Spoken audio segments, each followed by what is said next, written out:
In this tutorial in CyberLink PowerDirector, I'd like to give some tips on working with transitions. In my copy of PowerDirector 365, I have over 632 transitions that I can use. Some of them are very amazing, some of them are very interesting, but the question you first have to ask when working with transitions is, do I need one? When you look at most professional footage, most editors use transitions sparingly. Let me give you an example. On the screen, we have this gal talking on her white phone. And if I play this, it'll transition to the next clip, and basically, there's no transition at all. We have the one clip next to the other, and we move from the scene of her talking to the scene of him talking without any added transition. Most of the time when professional editors look at this whole subject of transitions, the first question they ask is, do I need one? And in most cases, the answer is simply no. So just because they're available and there are lots of cool ones out there, it doesn't mean you have to apply them. But when you want to use them, how do you sort between up to 630 plus transitions that you might have available on your system? I'm going to go to my transitions room at the top. And you notice in your structure of your system in 365, you have all these subcategories of transitions. And it can be very difficult to sort through all of them and try to figure out which ones are there and how can I use them. Let me give you some tips.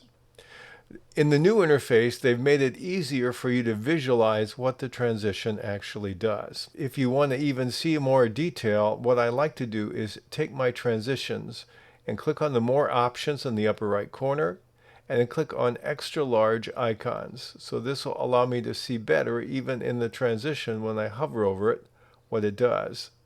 If that's not good enough, what I can do is I can click on it once, and I will see on my preview screen what the transition does. Now it's very fast. One of the things you might want to change is the load of the transition. So I'm going to go to my settings gear, and I want to be in my editing tab. And here I have my transition duration. Right now I'm set to 1 second. I might want to change that maybe to 3. I'll click on OK. And now when I click on this, we're going to see a 3-second transition, which makes it easier for me to visualize what's going on. It's not so rapid.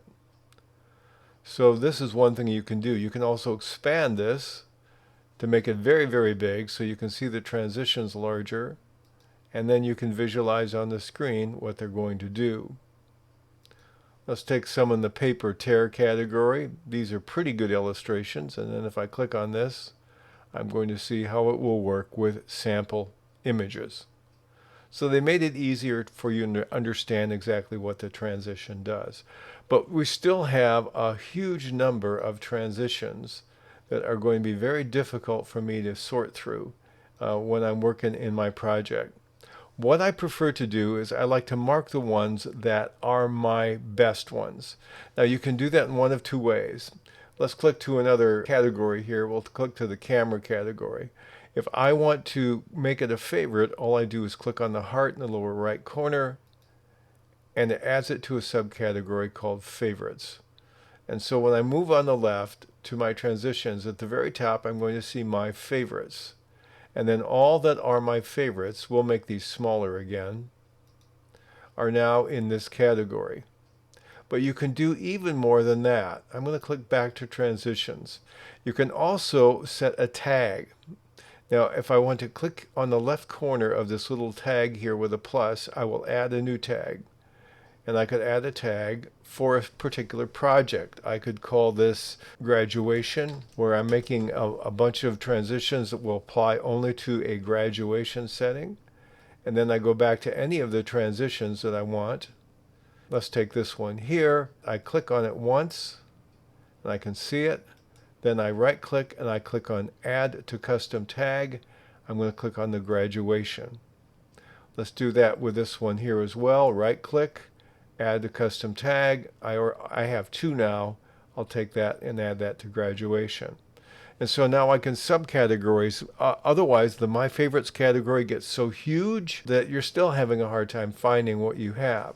So at the very bottom of my list, I'm going to have my graduation, and here are the two that I picked. So that's a nice way to organize your transitions by using tags. And again, if I want to untag it, I can right-click in here, remove from custom tag, and it's gone. That's a way to try to sort through the hundreds, literally, of transitions that you have and figure out which ones you want to use when you want to use one. Now, I have a category of transitions here I call my best. And I put a couple in that aren't my best, but these are the ones that I will default to most of the time when I want a transition. So I'd like to cover the ones that I would use the most in a general situation, and then ask for your feedback on the ones that you like that you think are very useful. So when I want to use a transition, what are some that I prefer? Well, the first one we'll see in this scene here. Here we have a lake scene, and we'll go to another one. And that's very simple and subtle. If I hover over it, it's my simple fade. So fade is the one that I have, also both of my favorites and in my best. A simple fade is a very easy, nice way that doesn't draw attention to the transition. That's one of the things you have to consider. Some of them are so cool that they distract from your storytelling, and you don't want them. Sometimes you want to focus on the transition, and that's when you can use some that are more visually dramatic. So let's take another one. Another one that I like is a simple wipe soft transition. So we'll see this between this scene and this scene. Again, it works. It's nice. It's subtle. You don't lose attention on what you're focusing on. Let me give you another one here, similar to a wipe soft. This next one here is a circle that opens up, and this is a wipe center. So the wipe center I find also to be a pretty simple transition. It keeps the focus of your eye on the middle of the screen and moves forward. The next one I've got in my favorite list is this one here. This one is called Mosaic 5. It's the one over here. I use it less often. It does have this wide border here that draws a little bit of attention to itself, but it's still a bit of a subtle one. And so that's what I use sometimes when I want to use a mosaic type of transition. Let's look at the next one. The next one I use frequently is this one. And what is it? It's a simple light one. There's a new category called light. And if I use this one, I'm going to keep it short because there's a light and then it moves fast. The next one in my best tags is the one called magnify. I'll click on this one. It kind of zooms in, and then you get the other scene at the end. It's quick, it's interesting, it's not too distracting. The next one on my favorites list in my bucket here is the page fold. It shows you that you're transitioning from one scene to another. It draws a little more attention to itself because it's quite creative, and there's two others similar to it I put here for now. That's the page fold. Then we have this one, and then we have a third one that's a page curl. Now, I would use these less, but I think sometimes they can be effective. The next one that I have on my list is a simple move left to right. This one's called Simple 10. Now, when I click on any transition, I can sometimes edit it. If I click on this one and click on the edit button, what can I change? Well, not much. I can only change whether this is overlap or cross. Let's go back to the page roll and click on edit. Now here I can control the direction. That's right or left, so I can roll from to the left. But if you want to see what your options are, just click on the transition and then click on the blue edit button on the left side. Going back to the ones that are in my list here of my best, the ones I use most frequently, the next one is this simple box one. I would not use this nearly as often as the ones to the left of it on my sample screen because it does draw a bit of attention to itself, but it's not bad. It's simple. Another one here is one of our brush transitions, and that's where you basically paint the screen as with a paintbrush. There are several variations of that. That seems to work pretty well without being too distracting. And the last one we're going to deal with is this one. This is a time transition. They use it, for example, in Star Wars. And if you want to very visually portray the movement of time from one scene to another, this is a transition that you could use pretty effectively. And this is one that you might make longer. We'll talk about length in a moment. The other thing to remember when you're running with transitions is that you can use a transition on the end of a clip without anything next to it.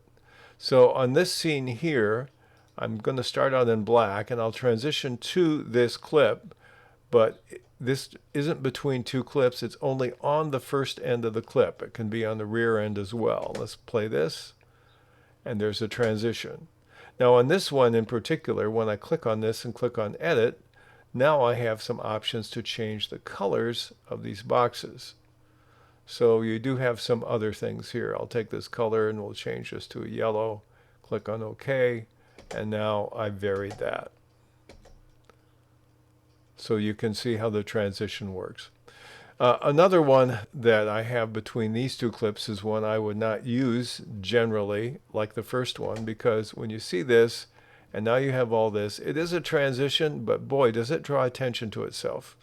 And to have all this on the screen, and I think I can change the colors again. Let's click and see for sure. Yep, I can. Okay, we're going to get off the edit mode here. All right, close that out. It just draws too much attention to itself, and for me, it interrupts the storytelling. Now, when it comes to transitions, here's another one that I would consider to be very disruptive. It's a little bit cool if you like this kind of thing, if you want to be kind of in a light spirit of things and draw attention away from the story or make that part of the story somehow. But it's not a transition I would frequently use. So of the 632, I probably stick to a dozen or two at the most, depending on the nature of the project. There are some really strange ones that at certain moments will work very well. Now, the other thing you need to consider when you're working with transitions is how long should they be. Again, if you watch professional videos, most transitions are amazingly short. I'd like to play this segment here, and we're going to see transitions that start out at 1 second and get longer. And let's see how it affects you as a viewer when you see the transition lengthen. Here's a 1 second transition. Okay, it's a wipe. Here's another one, 1.5 seconds. Now we're going to increase it to 2 seconds.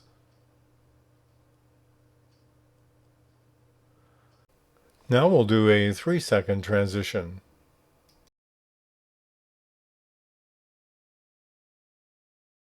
Now we'll do a 4 second transition.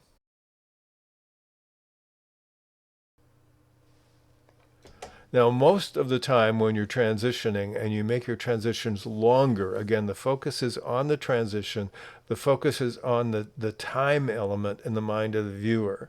And if you want them to think it's a long time, you lengthen your transition. But most professional transitions are really a second or even less. They're not that many frames because they move from one to the other and they try not to get into the way of the story. So go back to this one, boom, it's done. Your focus is not on the elements of the transition, but on the fact that, okay, this is something different. And again, in many cases, you don't need a transition at all. So that's a little bit of my thinking about how transitions work best. If you have some suggestions or some preferences that you'd like to leave in the comments, please do that. And we can have a discussion about what transitions work for you in your editing environment.